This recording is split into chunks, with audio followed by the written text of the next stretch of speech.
Снимаш ли? Ами в общи линии гимбъл е направен. Ето от тук включваме моторите. Там ще трябва да бъде така.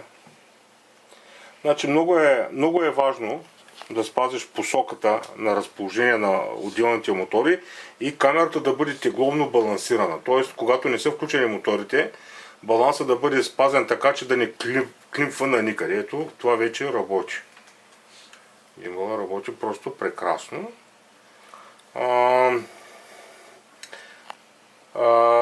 Това трябва да ти показва състоянието на фотоапарата, просто за твоя гимбъл явно така трябва да бъде настроено. И това е. Надявам се, ще останеш доволен. Че много го ускорих. Такива невъзможни ъгли не може да прави.